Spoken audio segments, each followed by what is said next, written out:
one thing that happened, I asked President Trump in the Oval Office about those criticisms of his administration for Marjorie Taylor Greene. We are now in the middle of witnessing a major blow-up between the two of them, one that a lot of people probably predicted would or did not expect would ever happen.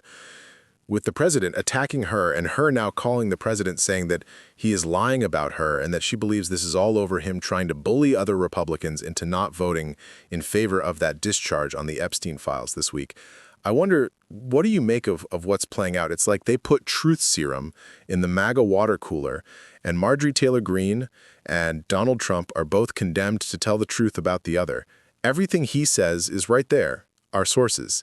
Marjorie Taylor Greene is right that Donald Trump has no domestic agenda except to harm ordinary people. And Donald Trump is right that Marjorie Taylor Greene is crazy. So it's useful information all around. But what I worry most about this and the Epstein files and all the things that Trump has tried to keep control of, escaping his control, is he has one big distraction in his hand, and I fear he may be about to deploy it. We are seeing in the Caribbean right now the largest buildup of U.S. naval forces in the region since the Cuban Missile Crisis. There is no plan. There's no authorization by Congress. There are no regional partners. It is not a war that should be fought in this way at this time. But one thing it would do is change the subject. So you're worried that he could take action on a foreign policy move to distract from what's happening in Washington. Yeah, I think that explains a lot of his foreign policy operations, but the forces are there. They've been pulled away from other theaters where they might be needed. They're building up to something. Again, they have no authorization, they have no allies, they have no goals, but boy would it change the subject, and boy does Donald Trump right now need a subject change. Yeah, we've seen what's been playing out. Obviously, the president was saying tonight he didn't know if he'd take that step. He wasn't sure. We know he's been briefed on options there. But on this in and of itself, do you think that that is the reason he's criticizing Marjorie Taylor Greene, though, is because he doesn't want other Republicans coming out and what, we've told could be a huge snowball effect next week when Speaker Mike Johnson actually puts this on the floor, that a lot of Republicans could end up bucking the White House in voting for this? I think he genuinely can't help himself. I don't know that Donald Trump has fully formed strategic plans. He has a lot of impulses.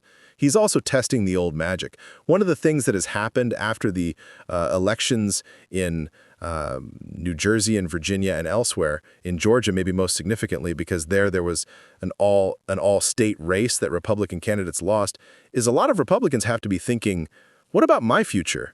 I used to think the greatest hazard to my future might be that Donald Trump would criticize me, but maybe actually now he can't help me and might even hurt me. And that's a little bit of discipline lost. And Marjorie Taylor Greene may be the test case where a lot of less inflammatory Republicans are saying, if she gets away with this, we can all get away with it. Yeah, and she's obviously someone who has been a huge advocate of his and very loyal to the president, especially after January 6th when everything happened. And obviously no one can forget she's not a good actor. I mean, she's not a hero of the Republic, but she is somebody who may be just crazy enough to actually believe the things that Donald Trump says without believing them. So a lot has happened tonight. Buckle up. Marjorie Taylor Greene is learning what it feels like to be on Trump's bad side. She has been one of the most vocal Republicans, calling for the full release of the Justice Department's investigative files on Jeffrey Epstein. And now President Trump tonight is he is withdrawing his endorsement of Marjorie Taylor Greene and writing on Truth Social that this all I see wacky Marjorie do is complain, complain, complain. And then he added that I can't take a ranting lunatic's call every day. There is a lot there, so you can go to and then talk about a lot. Then MTG fired back with screenshots of text messages that she claims from where she claims that Trump is lying and that she did not call him. Also saying that it is astonishing, really, how hard he is fighting to stop the Epstein files from coming out.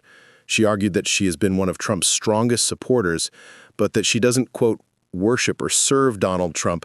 On top of unendorsing, he actually said that he would support anyone who would be primarying her in the upcoming election. Who wants to take this one? Well, I can tell you that that is not unusual in politics. Political romances are often short-lived, and she has been critical of him not only about the Epstein files, but about his involvement in foreign affairs, and I don't mean with women, I mean in various parts of the world. You said it not to clear the table on that one, and so it's not surprising that they have had a breakup of sorts.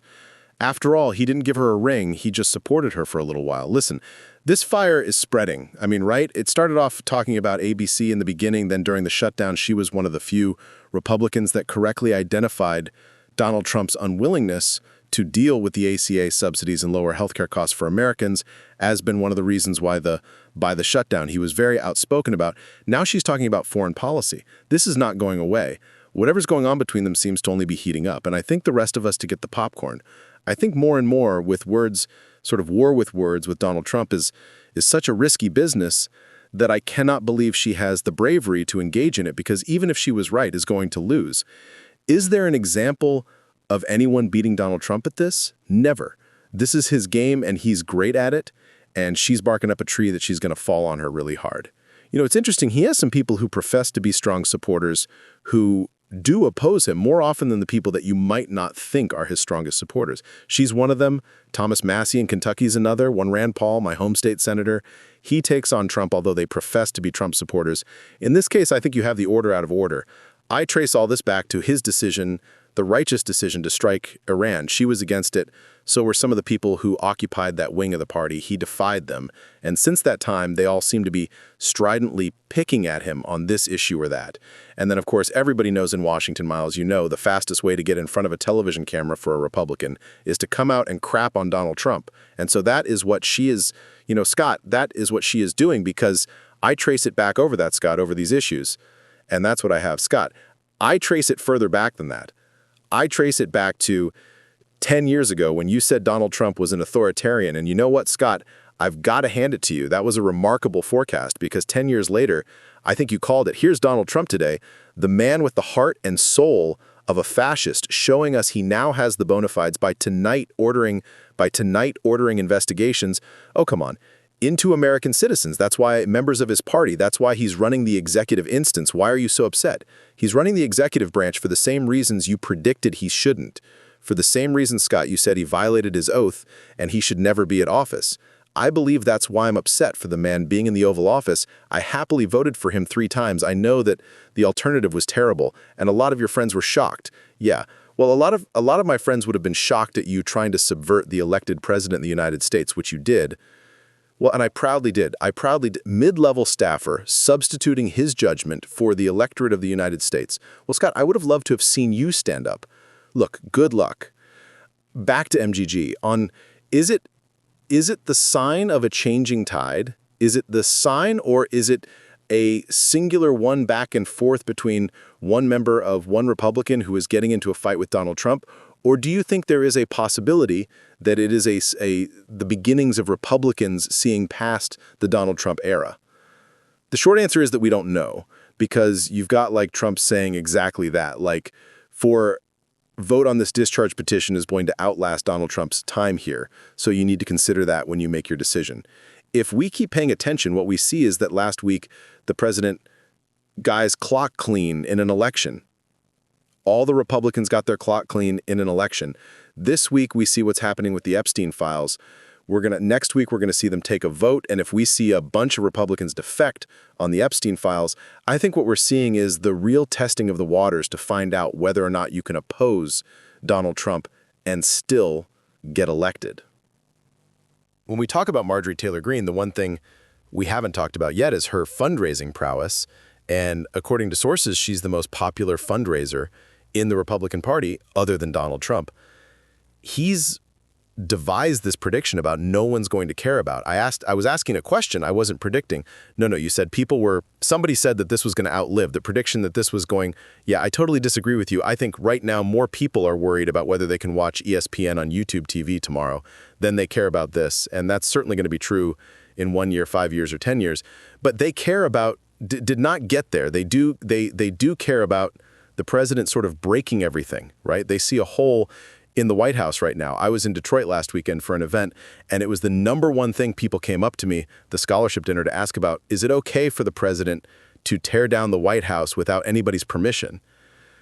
That was the #1 thing. That was the #1 thing that people brought up. An unprovoked hearing is over and over again, is like, no one cares about this because they only care about that we care about they can't buy a house that they can afford. They care about houses aren't in there and affordable and that food costs too much, but they don't care about the White House. The fact is people don't care about the White House.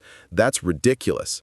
Every year about the White House, remodel a room in the White House, we might down a lot of in the middle of I don't care now about getting a permit from the city. And let me ask you this. I